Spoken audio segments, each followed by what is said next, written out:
The bridge of the human dreadnought Times, Defiant Horizon Times, was quiet when the transmission arrived.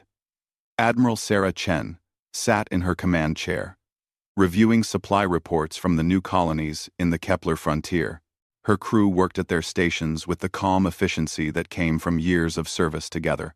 Outside the reinforced windows, stars stretched endlessly in all directions, and 3 human colony worlds orbited peacefully in the distance.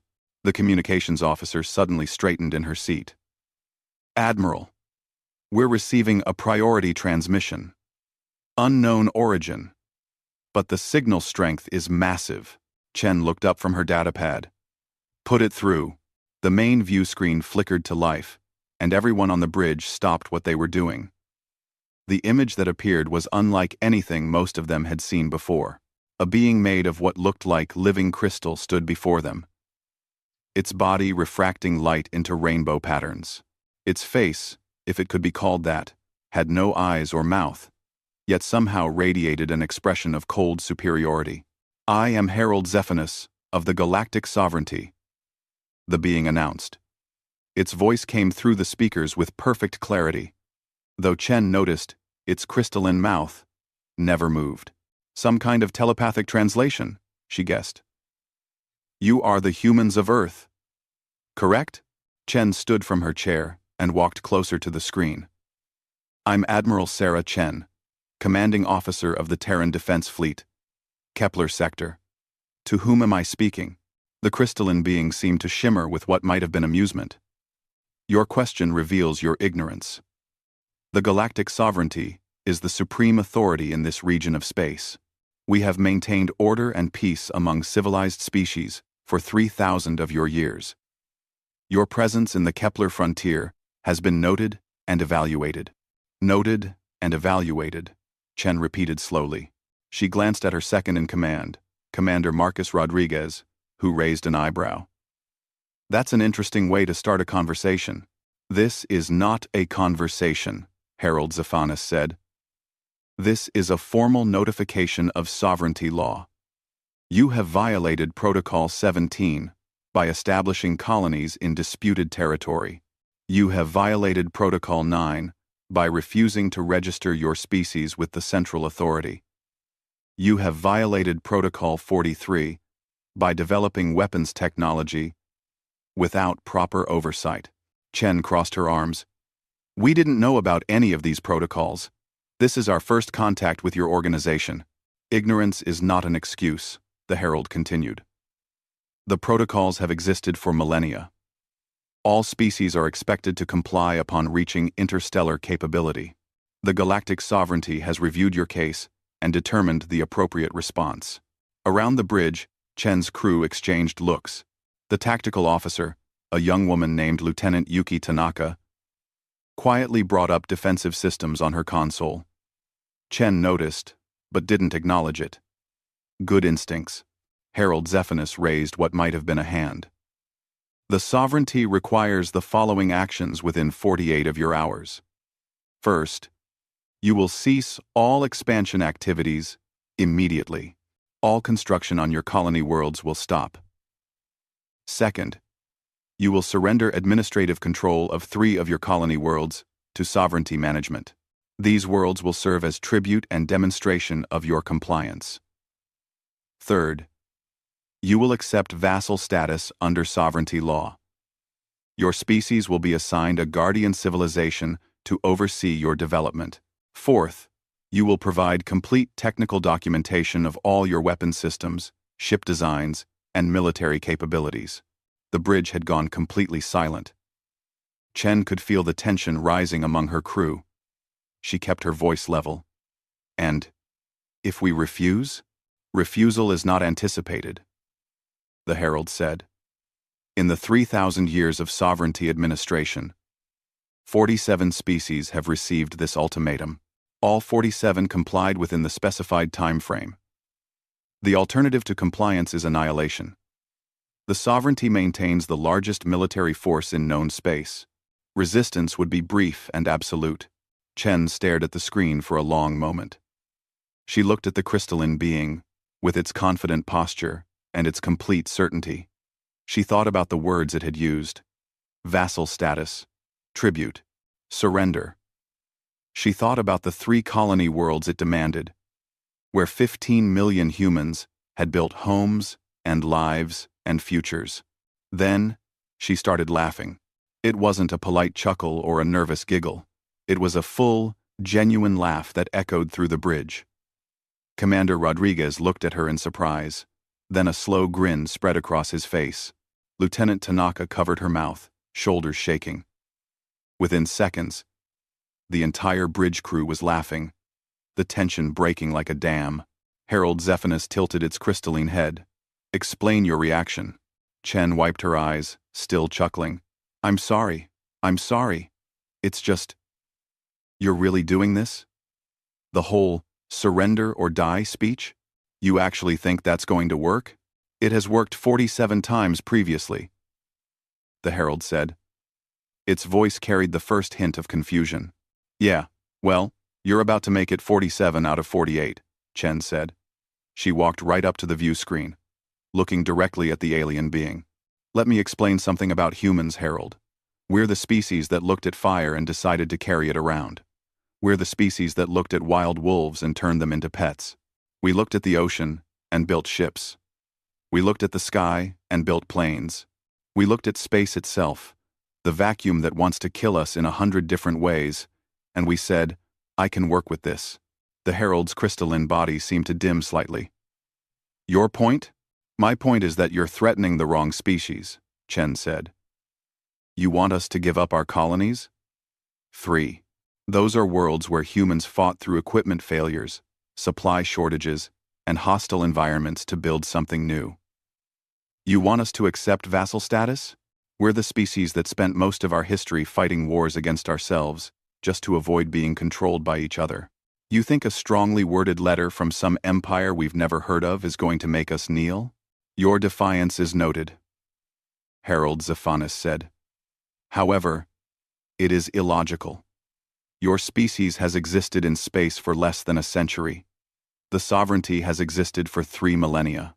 Your fleet consists of primitive vessels with limited capability. Our fleet has pacified entire sectors. Mathematical analysis shows your survival probability at 0.003%, Chen smiled, and it wasn't a friendly smile. "You know what humans say about those odds? We say they're better than 0. That's good enough to try." Commander Rodriguez stepped forward. "Admiral, permission to speak freely?" "Granted," Chen said. "Harold Zephinus," Rodriguez said, addressing the screen. "I notice you mentioned 47 species that complied with your ultimatum. I'm curious about something. How many of those species had nuclear weapons when they were still living on a single planet? How many of them had world wars? How many of them developed weapons specifically designed to destroy their own civilization?" The herald paused. "Such development is rare. Most species achieve interstellar travel through cooperation, not conflict." "That's what I thought," Rodriguez said. "So you've never dealt with a species like us before? A species that's been fighting itself for thousands of years. A species that invented the concept of mutually assured destruction and lived under that threat for decades without destroying itself. You're used to peaceful species that explore space because they want to learn and grow. We explored space because our planet was getting too small for all our arguments." Lieutenant Tanaka spoke up from her station. "Admiral, I'm picking up increased activity from the alien vessel. They're charging what looks like a weapons system. Are we being targeted?" Chen asked. "Negative," Tanaka replied. "It looks like a demonstration. They're aiming at that dead moon in the outer system." On the view screen, Harold Zephinus gestured. "Observe the consequence of defiance." The bridge crew watched as a beam of blue-white energy lanced from the herald's ship toward the distant moon. Even at this range, the devastation was visible. The moon's surface erupted in a cascade of explosions. When the weapon stopped firing, a crater, the size of a small continent, marked the moon's face. "That was fired at 30% capacity," the herald said. "The 7th Pacification Fleet carries 300 vessels with this capability and greater. They are being dispatched to your location. They will arrive in 7 of your days. You have until then to reconsider your response. Choose wisely. The transmission ended abruptly, leaving the bridge in silence. For a moment, nobody spoke. Then Chen turned to her crew. Tanaka, did we get good readings on that weapon? Yes, Admiral, the tactical officer replied. The energy signature is consistent with focused plasma technology. Very powerful, but the charging time was significant. Approximately 12 seconds between initialization and firing. 12 seconds, Chen repeated. Rodriguez, what's the cycle time on our main railguns? 3.2 seconds, Admiral, Rodriguez said with a slight smile. And we can fire all 6 simultaneously. Chen nodded slowly. Communications. I need you to send a priority message to Fleet Command on Earth. Full details of this encounter. Tell them to activate Protocol Omega. The communications officer's eyes widened. Protocol Omega was the full military mobilization of all human forces. It had never been activated before, not even during the worst of the colony wars. Admiral, are you certain? Completely certain, Chen said. She turned to look at the view screen, now showing empty space where the Herald's vessel had been. Also send a message to all colonies in the Kepler frontier. Tell them what's coming. Give them the option to evacuate if they want, but make sure they know we're not surrendering. We're not giving up their worlds. We're going to fight. Rodriguez stepped closer and lowered his voice. Sarah, you saw what that weapon did to the moon. They have 300 ships. We have maybe 70 in this sector. I know the numbers, Marcus, Chen said quietly. But what choice do we have? If we give in now, we're vassals forever. Humanity doesn't do well with masters. We tried that for thousands of years on Earth, and it always ended the same way. Revolution. Rebellion. War. Better to fight now when we have some chance than to fight later when they've taken everything from us. You really think we have a chance? Rodriguez asked. Chen looked around the bridge at her crew. They were young, most of them. None of them had been alive during the last major war on Earth. They'd grown up in the peaceful expansion period, when humanity was united in its push toward the stars. But she could see something in their eyes now, something ancient and familiar. Determination, stubbornness, the same quality that had driven humans to survive ice ages and plagues and wars and disasters throughout their entire history. Yes, she said finally. I think we have a chance. Not because we're stronger or more advanced, but because we're too stubborn to quit. Every other species they've threatened probably did the math and realized fighting was suicide. But humans? We're the species that does stupid, impossible things just to prove we can. We climbed mountains because they were there. We went to our own moon with computers less powerful than a modern calculator.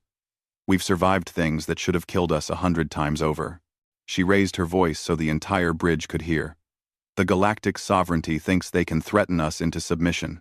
They think we're just another species that will fold when faced with superior force. They have no idea what they're dealing with. They're about to learn that humans don't surrender. We adapt. We overcome. We win by refusing to lose. Lieutenant Tanaka stood up from her station. Orders, Admiral? Chen smiled. Prepare for war. And someone get me a line to the other colony worlds. If the sovereignty wants a fight, we'll give them one they'll remember for the next 3,000 years. As the crew burst into action, Chen looked out at the stars. Somewhere out there, 300 alien warships were preparing to crush humanity. But somewhere else, on Earth and Mars, and hundreds of colony worlds, billions of humans were about to receive the news. She wondered what the sovereignty would think when they realized what they'd done. They hadn't just threatened humanity. They'd given humanity a reason to unite, a common enemy, and a challenge to overcome. The galactic sovereignty had issued a warning. The human fleet had laughed in defiance. Now came the hard part. Making sure that laugh wasn't the last sound humanity ever made. The 7th Pacification Fleet moved through hyperspace like a school of silver fish, 300 warships traveling in perfect formation. On the bridge of the flagship Times Eternal Victory Asterisk, Fleet Admiral Crothon studied the tactical display with 4 of his 6 eyes, while the other 2 monitored the crew. He was a Vrexian, a species that had served the sovereignty for over 1,000 years, and he had commanded the 7th Fleet for 200 of those years. In that time, he had never lost a battle. He had never even been challenged. Status report. Crothon rumbled in his deep voice. Hyperspace transit proceeding normally, his navigation officer reported. We will arrive at the human colony system in 6 hours, Admiral. Crothon nodded, his large reptilian head moving slowly. And the humans? Have they responded to the ultimatum? Intelligence reports indicate increased military activity across all human-controlled space, the communications officer said. Their fleet is concentrating in the Kepler frontier. No indication of retreat or surrender. Foolish, Crothon said, but expected. Harold Zephanus reported unusual behavior during first contact. The humans laughed at the ultimatum. Armaning. Lav. The bridge crew exchanged glances. Several officers made gestures of confusion, movements specific to their various species, but all conveying the same meaning. No species laughed when faced with sovereignty power. Crothon's tactical officer, a thin insectoid named Zizix, approached with a datapad. Admiral, the Intelligence Division has compiled a comprehensive report on human civilization. You should review this before engagement. I've fought 40 species, Crothon said dismissively. What makes these humans special? Everything, sir, Zix replied, his mandibles clicking nervously. The Intelligence Division has marked this report as Priority Alpha. They recommend extreme caution. That got Crothon's attention. Priority Alpha was reserved for significant threats, and the Intelligence Division didn't issue such warnings lightly. He took the datapad and began reading. As he scrolled through the report, his expression shifted from confidence to confusion to something approaching concern. The report began with basic information. Humans were a carbon-based species from a planet called Earth in a remote sector. They had reached interstellar capability only 70 years ago. Standard biology. No natural weapons or armor. No telepathic abilities. On the surface, they seemed like one of the weakest species the sovereignty had ever encountered. But the next section made Crothon pause. It was titled, Evolutionary Context. Humans evolved on a death world. That was the Intelligence Division's assessment. Earth was classified as a Type 7 hazard planet. With extreme weather variations, high gravity, aggressive predator species, and a rotation period that forced adaptation to dramatic temperature changes. Most intelligent species evolved on gentler worlds. The Vrexians came from a planet with stable climate and few predators. The crystalline heralds grew on planets with barely any gravity. The insectoid Zizix's species developed in underground colonies where conditions never changed. Humans evolved by surviving. Their planet tried to kill them constantly, and they adapted. They had no fur, so they learned to make clothing. They had no claws, so they made tools. They had no venom, so they developed weapons. Every disadvantage forced them to innovate. The report included a section on human warfare that made Crothon's scales itch. Humans had been fighting wars for their entire recorded history. Not occasional conflicts over resources, like most species experienced, but constant, brutal wars. Wars over territory, resources, ideology, religion, and sometimes for reasons no xenopsychologist could fully understand. They developed increasingly horrifying weapons. Clubs, swords, arrows, guns, bombs, chemical weapons, biological weapons, and finally nuclear weapons capable of destroying their entire civilization. They built weapons to destroy their own planet. Crothon read aloud. while they were still confined to one world? Yes, Admiral, Zizix confirmed. They developed planet-destroying weapons before they developed spaceflight. No other species in our records has done this. Most species consider such weapons unthinkable. Humans not only thought of them, but built thousands of them. Crothon continued reading. The next section covered human military doctrine, and it was deeply unsettling. Human warfare was built around the concept of total war. When humans fought, they committed everything. Their entire economy, their entire population, all their resources. Other species fought until the cost outweighed the benefit, then negotiated. Humans fought until they won, or until they were completely destroyed. The report included historical examples.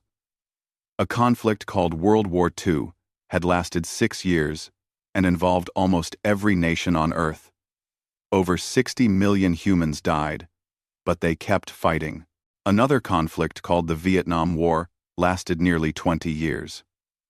The Korean War technically never ended, frozen in a ceasefire that lasted decades. Humans didn't stop fighting. They sometimes paused, regrouped, and started again. They have a concept called Pyrrhic victory, Crothon read. Victory at such a high cost that it's almost indistinguishable from defeat. They have a word for this because it happens to them regularly, and they still consider it victory. Zeeks clicked his mandibles. The psychological profile suggests humans possess abnormally high levels of determination and what they call spite. They will continue fighting even when logic suggests surrender, sometimes purely to hurt their enemy. The report's section on human technology was equally disturbing. Human ships were primitive by sovereignty standards. Their weapons were crude, their power systems inefficient, their hull materials decades behind current technology. But their design philosophy was unlike anything the sovereignty had encountered. Most species designed ships to avoid damage. Heavy shields, fast engines, long-range weapons to strike from safety. Human ships were designed with the assumption that they would be damaged. They had redundant systems for everything.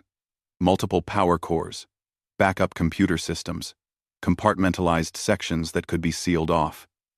Secondary control stations throughout the ship. A human vessel could lose half its systems and still function. Look at this, Crothon said, pointing to a schematic. This human destroyer has 14 separate power generators.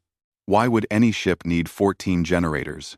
So that when 13 are destroyed, they still have power, Zeeks replied. Human military doctrine assumes catastrophic damage. They don't plan to avoid hits. They plan to survive them and keep fighting. The weapons section was simpler but no less concerning. Humans primarily used kinetic weapons, railguns that fired solid projectiles at extremely high velocities. Primitive, but effective. The projectiles were cheap to produce, required no special containment, and could be fired rapidly. More concerning were their missile systems. Human missiles had sophisticated guidance systems, could operate independently, and some variants could think and adapt to countermeasures. Crothon noticed a note at the bottom of the weapons section. Human weapons development appears to be driven by internal conflict, rather than external threats. All major weapons systems were designed to fight other humans. Implications for combat doctrine are unclear but potentially significant.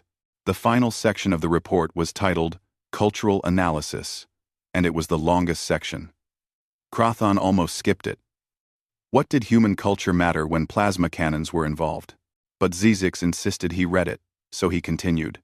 Humans had a concept called persistence hunting. Before they developed weapons, early humans hunted by chasing prey animals until the animals collapsed from exhaustion. Humans weren't fast, but they could run for hours, days even, following their prey until it was too tired to continue. This strategy was encoded in human psychology. They didn't give up. They didn't stop. They pursued goals with what the report called obsessive determination. This trait appeared throughout human culture. Their literature was filled with stories of underdogs defeating superior enemies through determination. Their sports celebrated athletes who fought through injury and exhaustion. Their most respected historical figures were often people who refused to quit despite overwhelming odds. Failure was acceptable in human culture. Giving up was not. They have hundreds of sayings about this, Crawthon read. Never give up. Never surrender. When the going gets tough, the tough get going. Fall 7 times, stand up 8. It's not about how hard you hit. It's about how hard you can get hit and keep moving forward. Yes, Admiral. The psychological assessment suggests that surrender is culturally unacceptable for humans. Even when faced with certain defeat, human military forces typically fight to total destruction rather than capitulate.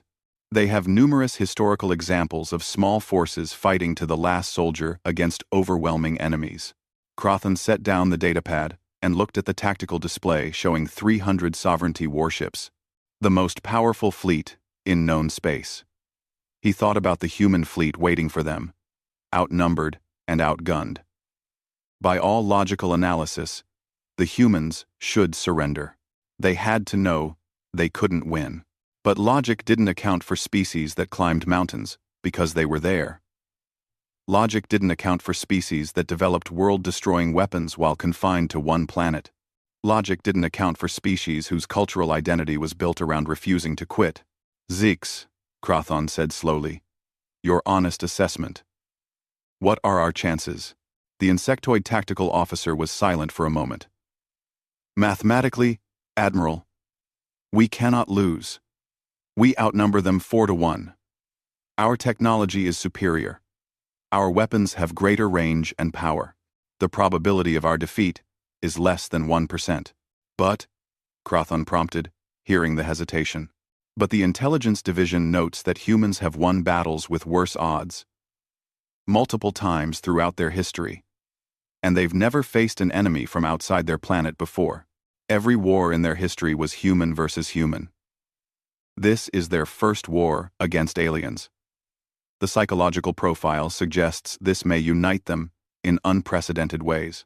Crawthon stood and walked to the main view screen, looking at the streaking lights of hyperspace. He had served the sovereignty for 200 years. He had brought peace and order to dozens of systems. The sovereignty maintained its power through overwhelming force and the certainty that resistance was futile. 47 species had submitted because they understood this truth, but humans apparently hadn't gotten the message. Or perhaps they had gotten it and simply didn't care. Increase alert status, Crawthon ordered. All ships to battle stations 1 hour before system entry. I want full shields, weapons charged, and fighters ready to deploy. We treat this as a hostile engagement from the moment we exit hyperspace. Admiral, is that necessary? His second-in-command asked. They're a primitive species with inferior technology. They're a species that laughed at our ultimatum, Crawthon replied. A species that built doomsday weapons before they left their planet. A species whose entire culture is built around refusing to quit. Yes, it's necessary. We'll show them overwhelming force and end this quickly. No showboating, no demonstrations. We jump in, destroy their fleet, and pacify the colonies before they can organize any kind of prolonged resistance. He returned to his command chair and pulled up the tactical data on human ship positions. The humans had concentrated their fleet in a loose formation around their colony worlds. No defensive stations. No minefields. No obvious tactical advantages. It looked like they were just waiting to die. Crawthon frowned. That didn't match the profile of a species too stubborn to surrender. What were they planning? 6 hours until we find out, he muttered to himself. 6 hours until we see if the intelligence division is right to be worried. Around him, the 7th Pacification Fleet continued its inexorable advance through hyperspace.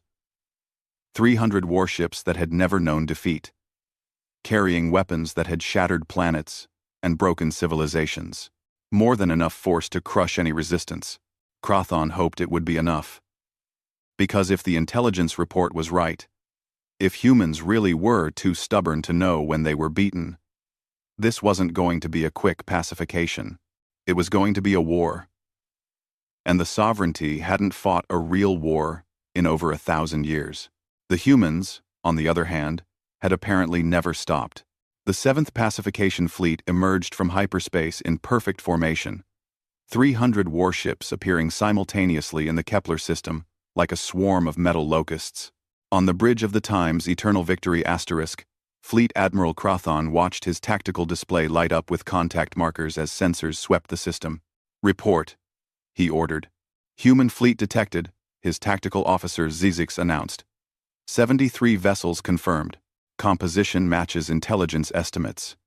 28 destroyers, 31 frigates, 9 cruisers, and 5 dreadnoughts. They're distributed across the inner system in what appears to be a defensive formation.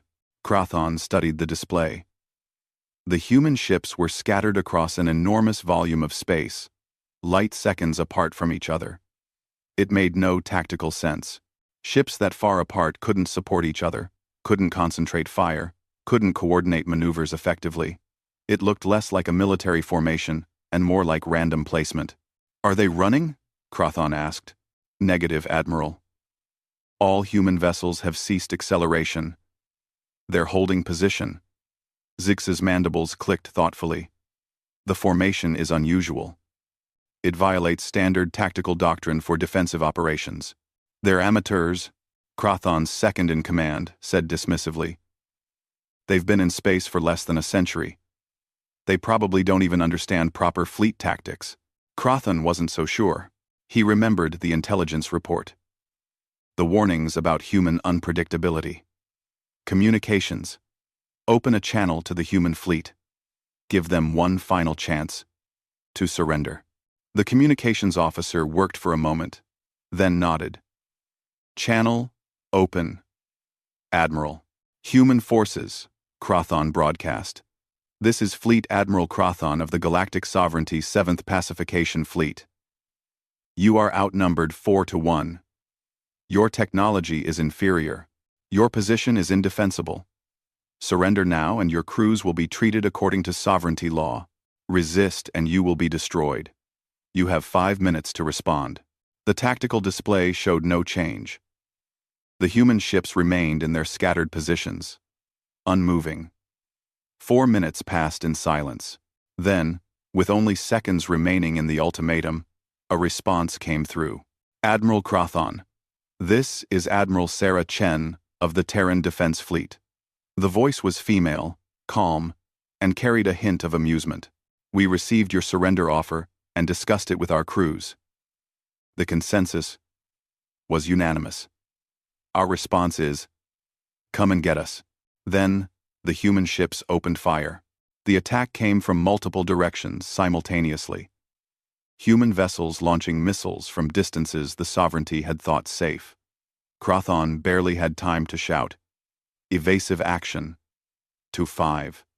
Quote, before the first impacts registered on his shields. But these weren't normal missiles.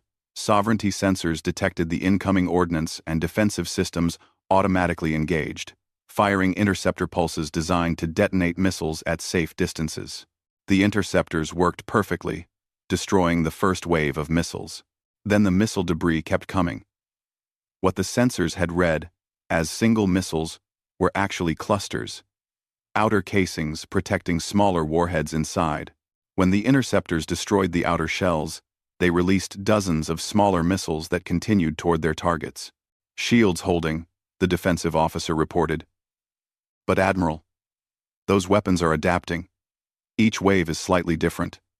They're learning from our countermeasures." Crothon felt the first stirring of concern. Adaptive weapons required sophisticated computer systems and flexible programming. This wasn't primitive technology. Return fire. Target the nearest human vessel. Full power.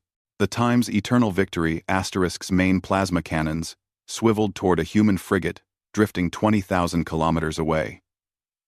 The weapons charged, building up the massive energy required for a ship-killing shot. 12 seconds later, they fired. 3 beams of blue-white plasma lanced across space, each carrying enough energy to vaporize a small mountain. The human frigate's shields flared and collapsed under the assault. Plasma burned through the hull. Explosions rippling across the ship's surface. Atmosphere vented from multiple breaches. Fires visible through ruptured sections. By all logic, the ship should have been dead. Instead, it rotated on thrusters and fired its main railgun. The magnetic acceleration was visible on sensors, a massive spike of electromagnetic energy as the railgun hurled a tungsten slug at relativistic velocity. The projectile crossed the distance in under 2 seconds, too fast for shields to fully respond. It punched through the Time's Eternal Victory asterisks forward shields and slammed into the hull, penetrating 3 decks before its kinetic energy was finally absorbed. Alarms blared across the bridge. Hull breach, decks 7 through 9, the damage control officer reported. Emergency bulkheads sealed. 15 casualties. Crothon stared at the tactical display in disbelief. The human frigate was still fighting. Half its hull was breached. Fires burned throughout its structure. And it had to be losing atmosphere by the second, but it kept firing. As he watched, the frigate launched another salvo of missiles before finally going dark. Its power core failing. "Admiral, multiple contacts," Zeeks shouted. "Human ships are accelerating. All of them simultaneously." The tactical display erupted with motion. Every human vessel, from the smallest frigate to the massive dreadnoughts, suddenly accelerated at rates that made Crothon's scales itch. 7, 8, 9 gravities of acceleration. No species could survive those forces without special compensation technology. And the intelligence report said human compensation systems were primitive. How are their crews surviving those accelerations? His second-in-command demanded. "They're probably not," Zex replied grimly. "Or they're using chemical enhancement." Intelligence reports mentioned human pilots sometimes used drugs to tolerate higher G-forces during training exercises. The human ships weren't just accelerating, they were accelerating in seemingly random directions. Some dove toward the inner system, others arced out toward the fleet's flanks, still others climbed above the plane of engagement. The scattered formation that had made no sense suddenly revealed its purpose. The humans had positioned their ships to create a 3-dimensional kill zone. And now, they were collapsing it on the Sovereignty fleet from all directions. "It's a trap," Crothon realized. "Evasive maneuvers. All ships scatter formation, but 300 ships couldn't scatter instantly." The fleet had entered the system in tight formation, expecting to overwhelm an inferior force with concentrated firepower. Now, that formation was a liability. Human ships dove through gaps in their defense, firing railguns at point-blank range. Human missiles, programmed to think independently, curved around interceptor fire and struck from unexpected angles. A human destroyer, already trailing debris and atmosphere, deliberately rammed a Sovereignty cruiser. The collision was catastrophic for both ships. But before the destroyer broke apart completely, Crothon saw escape pods launching. The crew had evacuated, but they hadn't evacuated far. They were wearing some kind of powered armor, continuing to fight in the vacuum of space with personal weapons. "Are those infantry?" Zeeks asked in disbelief. "Are they fighting as infantry? In space?" "Apparently," Crothon growled. He watched as the armored humans attached themselves to the damaged Sovereignty cruiser with magnetic boots and began cutting through the hull with some kind of laser torches. "They're boarding. They're actually trying to board our ships in the middle of a fleet battle." More alarms sounded as the engagement devolved into chaos. The Sovereignty fleet's advantages in range and firepower meant nothing when human ships closed to knife-fighting distance. Railgun slugs tore through shields that were designed to stop energy weapons. Human missiles proved disturbingly intelligent, some deliberately missing their targets only to loop back around for another attack pass. "Shield emitter 4 is down," the defensive officer reported. "The human missiles are targeting our shield generators specifically. They're analyzing our defensive emissions and striking weak points. Crothon felt the deck shudder as another railgun slug impacted the Time's eternal victory asterisk. The humans were fighting like nothing he'd ever encountered. They took horrific damage and kept fighting. He watched a human cruiser lose its entire forward section to plasma fire, the ship literally breaking in half. But the aft section continued to fight, its remaining weapons firing until the power finally failed. "Casualties?" he demanded. "Fleet-wide, Admiral. We've lost 43 ships destroyed, 71 damaged," Zeeks reported. His mandibles were clicking rapidly, a sign of stress. "Human losses are 31 destroyed, 20 damaged." "But Admiral, the damaged human ships are still fighting. Our damaged vessels are withdrawing, according to protocol. But the humans are not." "What do you mean they're still fighting?" Crothon asked. "If a ship is damaged, it withdraws for repairs. Human doctrine appears different," Zeke said. He pulled up footage from the battle. "Watch this." The display showed a human destroyer that had lost its shields, suffered multiple hull breaches, and was venting atmosphere from at least 6 major ruptures. According to sovereignty protocols, such a vessel should withdraw immediately. Instead, the destroyer was conducting evasive maneuvers while continuing to fire all functional weapons. As they watched, a plasma beam struck the ship's engineering section. The destroyer's power output flickered, but didn't fail. "They're operating on emergency power," Ziegs explained. "Multiple redundant systems. Even catastrophic damage doesn't disable them immediately, and their crews are fighting in damaged sections, sealing breaches manually, rerouting power, repairing systems in real time during combat." Another explosion rocked the Time's eternal victory asterisk. Crothon gripped his command chair as the ship shook. "Damage report. Damage report. Direct hit to starboard weapons array," the tactical officer reported. "Plasma cannons 3 through 7 are offline. We've got fires on multiple decks. Damage control teams are responding." Crothon made a decision he'd never made in 200 years of service. "All ships, execute tactical withdrawal. Fall back to outer system. Reform at Rally Point Delta. Admiral?" His second-in-command looked shocked. "We're regrouping," Crothon snapped.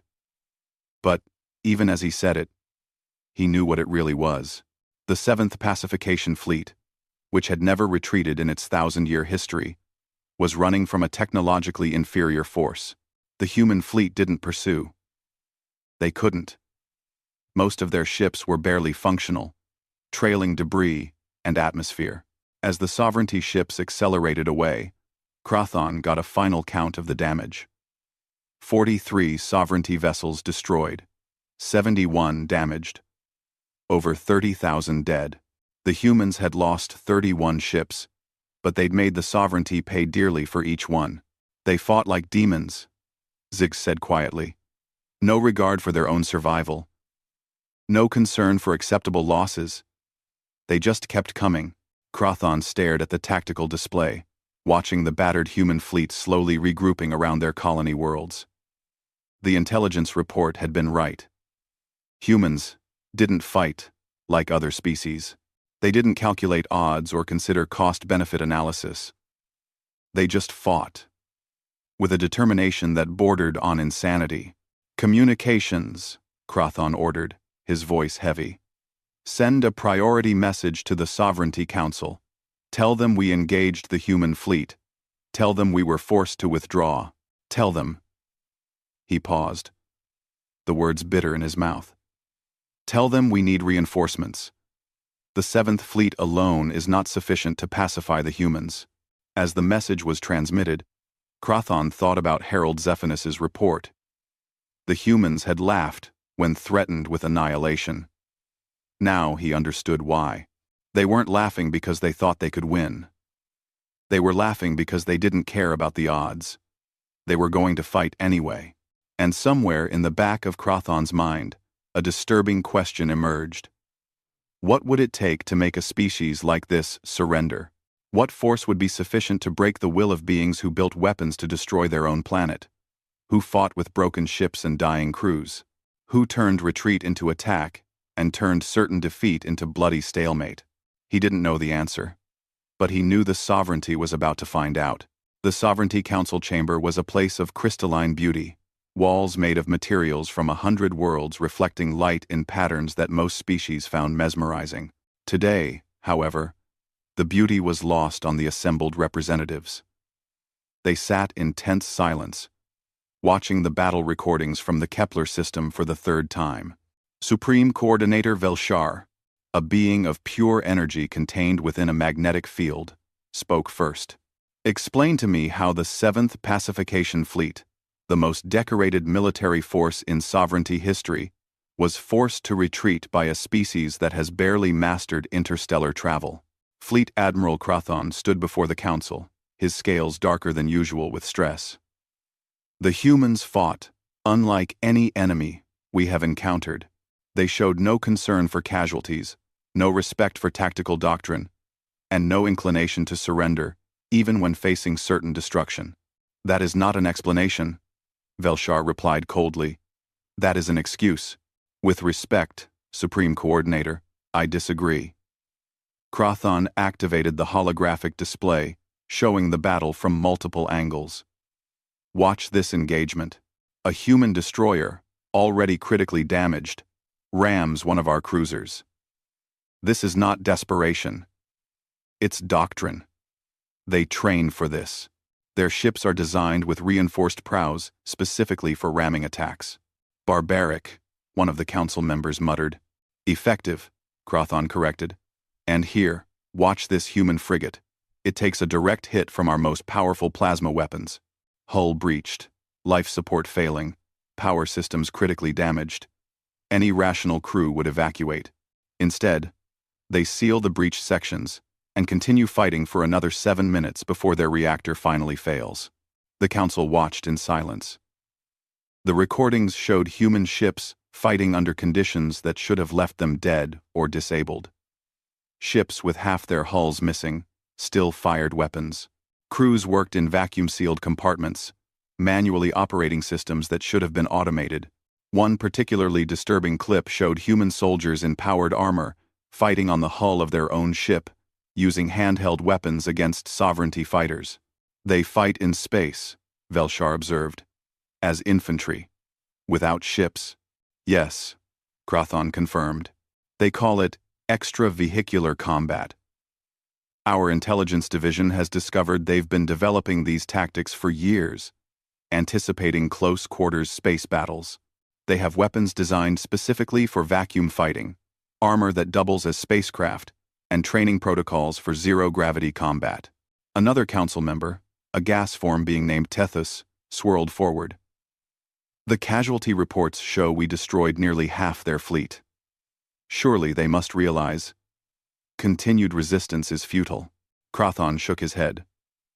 Our intelligence suggests otherwise. We've intercepted human communications. Would the council like to hear them? Velshar gestured assent. Krathon activated an audio file. A human voice filled the chamber, speaking in what the translator rendered as casual, almost cheerful tones. This is Captain Rodriguez of the TDF, indomitable to all ships. We just rammed a sovereignty battlecruiser and lived to tell about it. The aliens didn't think we were crazy enough to try. They were wrong. Humanity sends its regards. Another voice followed. This one female. This is Admiral Chen. All ships, the Sovereignty Fleet is withdrawing. I repeat, they're running. We hurt them. We made them bleed. This is just the beginning. Hold your positions, repair what you can, and get ready for round 2. Earth stands. The colonies stand. Humanity stands. The final clip was from a general broadcast, apparently sent to all human colonies. A man with gray hair and a stern expression spoke directly to the camera. To all human citizens throughout known space. Today, the Terran Defense Fleet engaged the Galactic Sovereignty's 7th Pacification Fleet. We were outnumbered 4-1. We were technologically inferior. By every reasonable calculation, we should have been annihilated. Instead, we forced them to retreat. Yes, we took losses. Yes, we have wounded. Yes, some of our ships are barely functional. But we're still here. We're still fighting. The sovereignty thought we would kneel. They were wrong. They thought we would surrender. They were wrong. They thought we were just another weak species to be dominated. They were wrong about that too. We are humans. We don't surrender. We adapt. We overcome. And we win by refusing to lose. The recording ended. The council chamber remained silent for a long moment. Then Velshar spoke, his energy field flickering with agitation. They're treating this as a victory. They lost nearly half their fleet, and they're celebrating. Not celebrating, Crothon corrected. Defying. There's a difference. They know they're outmatched. They know more sovereignty ships will come, but they're choosing to fight anyway. And what's worse, they're broadcasting this defiance to every corner of their space, every colony, every ship, every citizen is hearing the same message. Humanity fought the sovereignty and didn't lose, but they did lose, Tethys insisted. Mathematically, strategically, they lost. They survived, Crothon said quietly. For humans, that appears to be the same thing as winning. The council debated for hours. Some argued for immediate escalation, sending the Grand Armada to crush humanity once and for all. Others suggested diplomatic solutions, attempting to negotiate from a position of strength. A few even proposed leaving humanity alone, designating their space as restricted territory and avoiding further conflict. While the Sovereignty Council argued, Admiral Sarah Chen sat in the makeshift command center on the colony world of New Terra. The battle had left her flagship, the Times Defiant Horizon Asterisk, heavily damaged, so she'd transferred operations planet-side. Around her, officers worked frantically to coordinate repairs, redistribute supplies, and prepare for the next engagement. Commander Rodriguez entered carrying a data pad. Admiral, we've completed the damage assessment. It's not good. Free. Give me the numbers, Chen said. 31 ships destroyed, 22 damaged beyond field repair. Of our remaining ships, only 15 are combat-ready without major repairs. We lost over 8,000 crew members. Our missile stocks are at 40%, railgun ammunition at 60%, and our shipyards are already at maximum capacity, trying to repair what we can. Chen nodded slowly. She'd expected as much. And the Sovereignty fleet? Long-range sensors tracked them to the outer system. They're holding position, probably waiting for reinforcements. Our intelligence suggests they took significant damage. At least 40 ships destroyed, many more damaged. But, Admiral, Rodriguez hesitated. They have 300 ships. Even after losses, they outnumber us 3-1. And there are reports of more sovereignty forces being mobilized throughout the sector. I know, Chen said. She stood and walked to the window, looking out at the colony below. New Terra was a young world. Barely 20 years old, 15 million people called it home. People who had traveled across light years to build something new.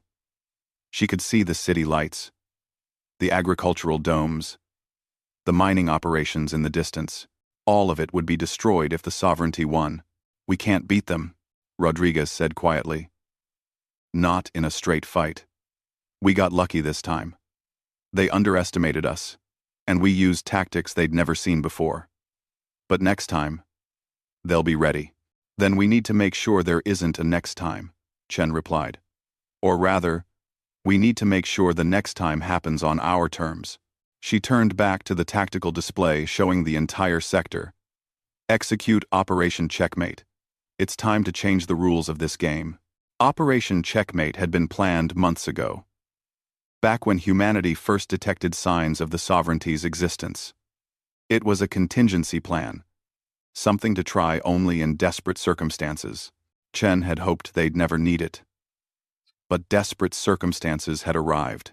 Over the next 72 hours, Human stealth ships, small vessels designed for reconnaissance and covert operations, slipped past the sovereignty blockade. They traveled to dozens of systems throughout the sector. Systems that the sovereignty controlled but didn't inhabit heavily. These were vassal worlds, species that had surrendered to sovereignty authority decades or centuries ago. The stealth ships didn't attack. They didn't invade. They simply broadcast a message to all species living under sovereignty rule. This is a message from humanity.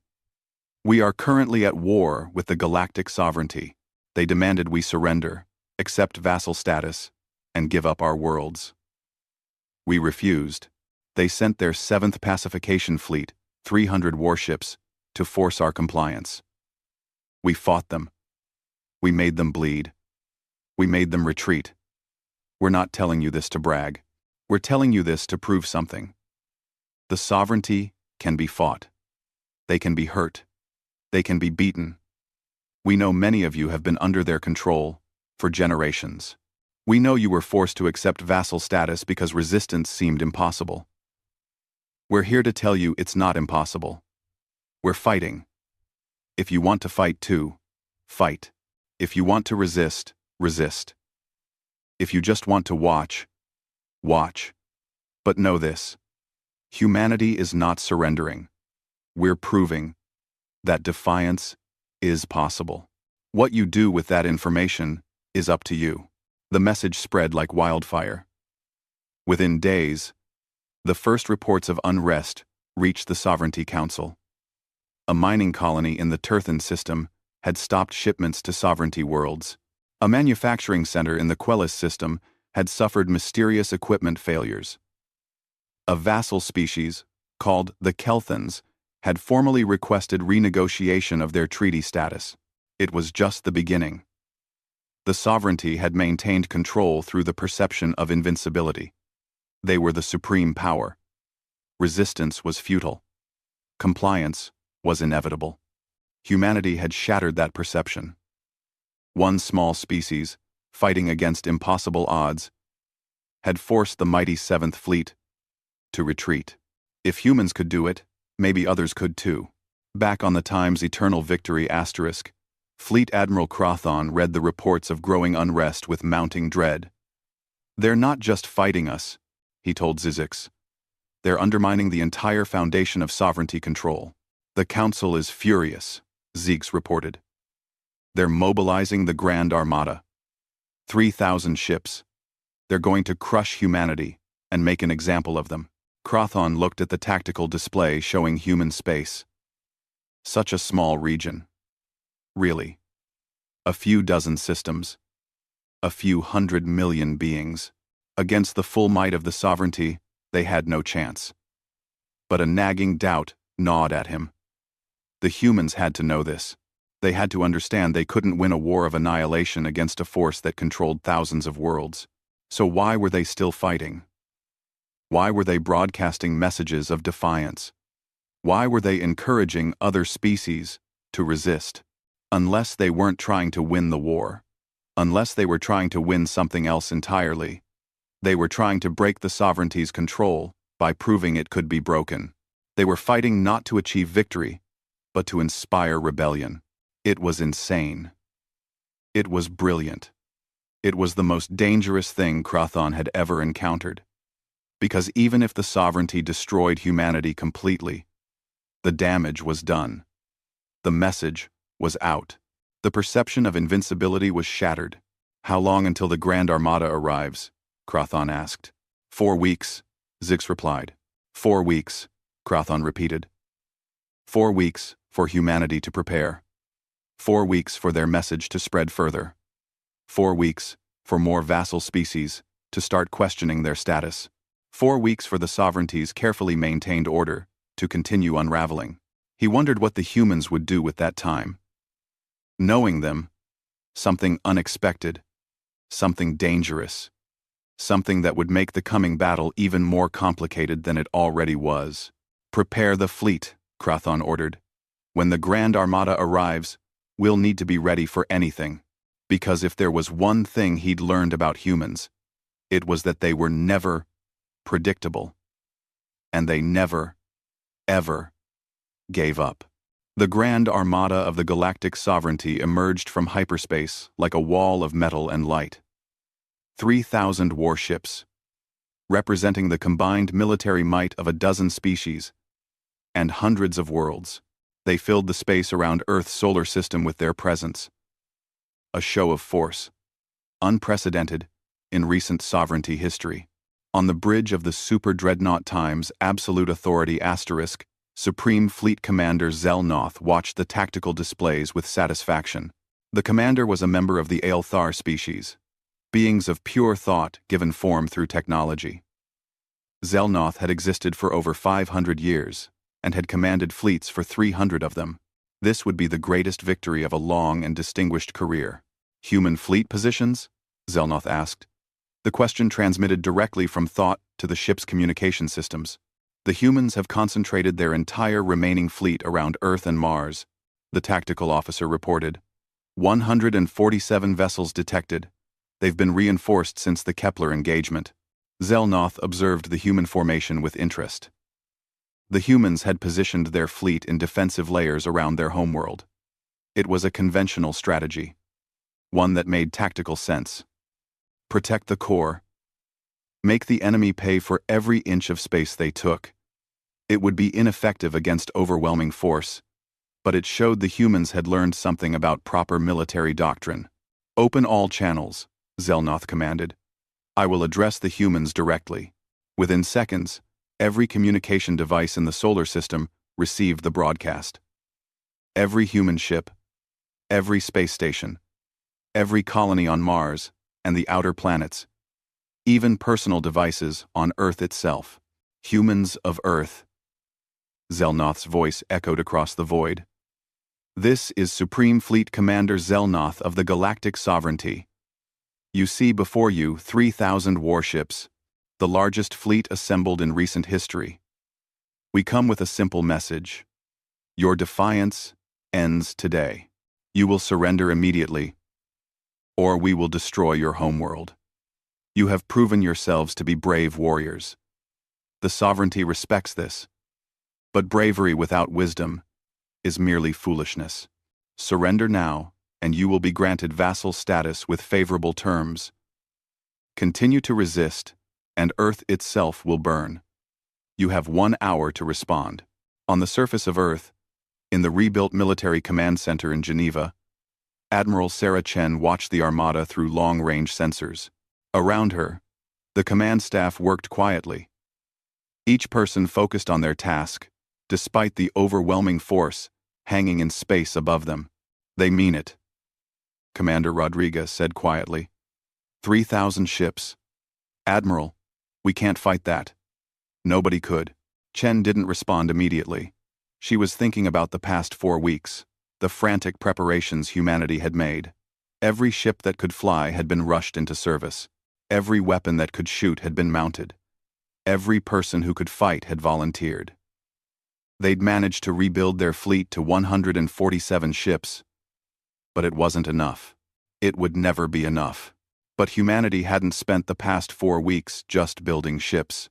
Status on Operation Checkmate? Chen asked.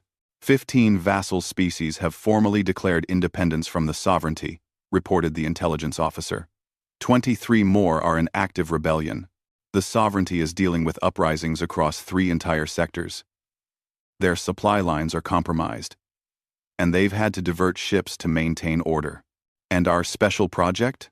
The intelligence officer smiled grimly. Complete. All units are in position. Chen nodded slowly. She looked at the countdown timer. 45 minutes remained. She opened a communication channel, not to Zelnoth, but to every human ship, every station, every person who had stayed to fight. This is Admiral Chen. You all know what we're facing. 3,000 ships against our 147. The sovereignty thinks those numbers mean they've already won. They think we'll surrender because fighting is illogical. They don't understand us at all. We're the species that split the atom, that walked on our own moon with computers less powerful than a calculator, that survived ice ages and plagues and wars that killed millions. We're the species that looked at impossible odds and said, challenge accepted. The sovereignty wants us to kneel. My response is the same as it was at Kepler. Come and get us. She closed the channel and turned to Rodriguez. Execute final phase. All ships to battle stations. Activate the network. In the outer solar system, beyond the orbit of Neptune, something stirred. Objects that had been drifting in the cold darkness for weeks suddenly powered up. They were small, barely larger than a human, shaped like elongated cylinders. There were thousands of them, hidden throughout the Oort cloud, invisible to sovereignty sensors among the countless chunks of ice and rock. They were relativistic kill vehicles. Missiles accelerated over weeks to 90% of the speed of light. At that velocity, even a small object carried kinetic energy equivalent to multiple nuclear weapons. And they'd been aimed at specific coordinates, calculated positions where the Grand Armada would emerge from hyperspace. Fire, Chen ordered. The network activated. Thousands of kill vehicles, already traveling at relativistic speeds, made final course corrections and accelerated toward the sovereignty fleet. At 90% light speed, they would reach their targets in minutes. And at that velocity, they couldn't be stopped, dodged, or intercepted. Physics simply didn't allow it. On the Times Absolute Authority asterisk, alarms suddenly screamed across every system. Commander, we're detecting massive kinetic signatures, thousands of objects incoming at relativistic velocities. Zelnoth's consciousness expanded rapidly, processing the threat. The outer system, Commander. They were already in motion when we arrived. We couldn't detect them because their velocity made them effectively invisible until they were close enough to register on sensors. Time to impact? 3 minutes, Commander. 3 minutes. Not enough time to move 3,000 ships. Not enough time to charge weapons. Not enough time to do anything except watch death approach at a significant fraction of light speed. All ships, emergency evasive action. Maximum thrust, random vectors. Zelnoth broadcast. Some ships would survive. Enough ships would survive. Some parent. The humans couldn't have that many relativistic weapons. But the humans had spent 4 weeks building them, 4 weeks accelerating them, 4 weeks aiming them. And humans, as the sovereignty was learning, were very good at building weapons. The first impacts came like the hammer of an angry god. A single kill vehicle, traveling at 90% of light speed, struck a sovereignty battleship. The kinetic energy was so massive that the battleship simply ceased to exist, converted instantly to plasma and shrapnel. The explosion was visible from Earth. A brief new star in the sky. Then another impact. And another. And another. The kill vehicles had been programmed to seek the largest targets, the capital ships, and super dreadnoughts that formed the core of the sovereignty fleet. They struck with unstoppable force, each impact destroying or crippling a ship that represented decades of construction and thousands of crew members. The Grand Armada scattered, ships fleeing in all directions, desperate to avoid the relativistic bombardment. In 15 minutes, the perfectly organized formation became chaos. 200 ships were destroyed outright. 300 more were damaged. The rest were scattered across the inner solar system. Formation broken, coordination shattered. And then the human fleet attacked. 147 ships against what remained of 3,000 sounded impossible. But the sovereignty ships were scattered, damaged, and demoralized. The humans struck in coordinated groups, targeting isolated ships, using the same brutal close-quarters tactics they'd employed at Kepler. Railguns, fired at point-blank range. Missiles pursued fleeing ships. Human vessels, already damaged from previous battles, threw themselves at sovereignty ships with suicidal determination. The Times Defiant Horizon asterisk, Admiral Chen's flagship, was one of the most damaged ships in the fleet. The battle at Kepler had left her with hull breaches across 3 decks, 1 engine destroyed, and shields operating at 40% capacity. She'd been patched together in field repairs, held together by welds and determination. Chen stood on the bridge, which was partially open to vacuum on one side, forcing the crew to work in pressure suits. Target the Sovereignty command ship. All weapons, full power. Admiral, our shields are failing, the defensive officer reported. One more hit, and we'll have multiple hull breaches. Then we'd better hit them first, Chen replied. The Time's Defiant Horizon Times accelerated directly toward the Time's Absolute Authority asterisk, ignoring the plasma fire that tore at her weakened shields. The flagship's railguns fired in sequence, each shot sending a tungsten slug screaming toward the Sovereignty superdreadnought. The slugs punched through shields and hull, penetrating deep into the massive vessel. "Shields down," the defensive officer shouted. Multiple impacts on decks 4 through 7. Chen felt the ship shudder as plasma fire struck home. Alarms blared. Emergency bulkheads sealed. Atmosphere vented from breached sections. The ship was dying around her. But they were still flying, still fighting. "Fire all remaining missiles," Chen ordered. "Target their bridge." 43 missiles launched from the Time's Defiant Horizon asterisk, the last of her ammunition. They curved through space, adapting to countermeasures, seeking the specific coordinates Chen had designated. Most were destroyed by Sovereignty defensive systems. 7 got through. The missiles struck the Time's Absolute Authority asterisk's command deck in a cascade of explosions. The Super Dreadnought's shields flared and collapsed. The bridge, where Supreme Fleet Commander Zelnoth had stood moments before, became a crater of molten metal and shattered technology. "Sovereignty command ship is disabled," Rodriguez shouted. "They're venting atmosphere and losing power." Chen allowed herself a small smile, but it faded quickly as new damage reports flooded in. The Time's Defiant Horizon Times was falling apart. Life support was failing on 12 decks. Main power was at 15%.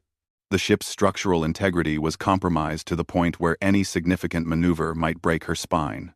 "Admiral, we need to evacuate," Rodriguez said urgently. "The ship won't survive another hit." "No," Chen said firmly. "Not yet. Broadcast the message. All channels." The communications officer, working from a backup station because the main console had been destroyed, nodded and opened every frequency. "To every species listening." Chen's voice echoed across the solar system.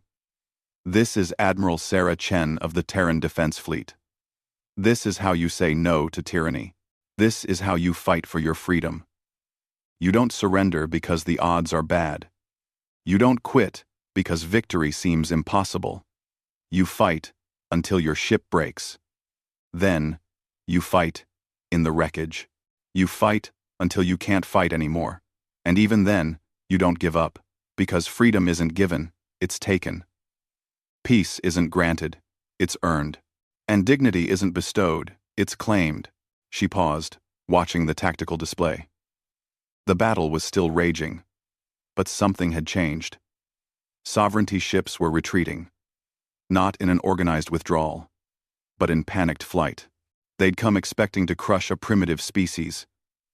Instead, they'd been bloodied, their command structure shattered, their invincible fleet proven vulnerable. "We didn't start this war," Chen continued.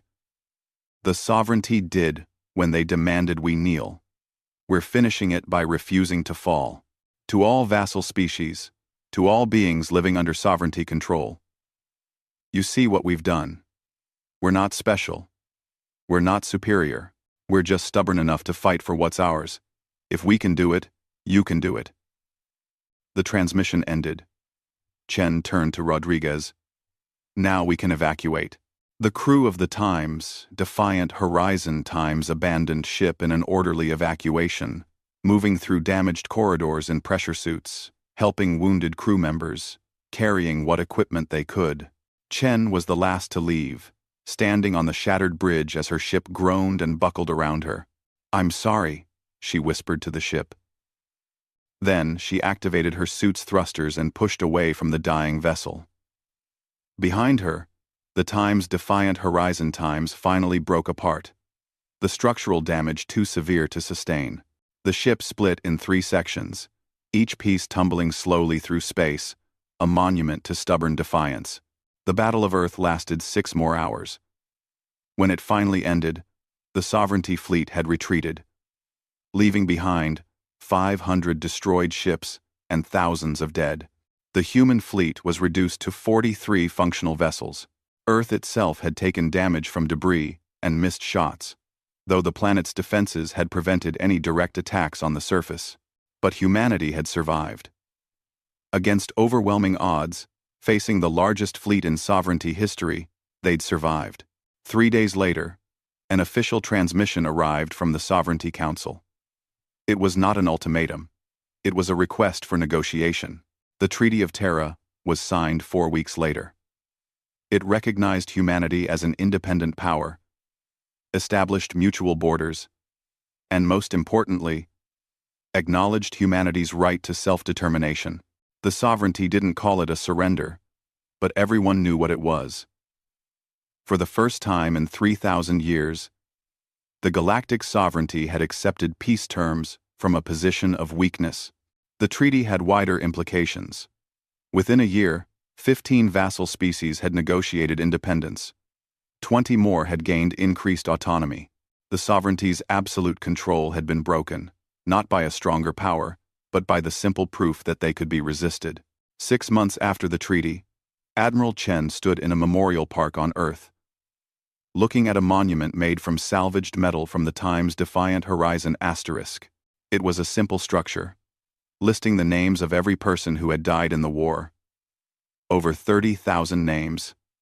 Too many names. A young officer approached, saluting. "Admiral Chen, I'm Lieutenant Morrison. I wanted to thank you."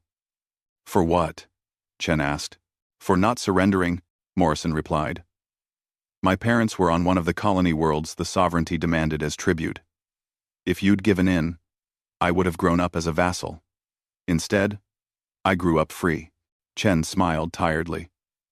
"We didn't win. You know, we lost ships, people, resources.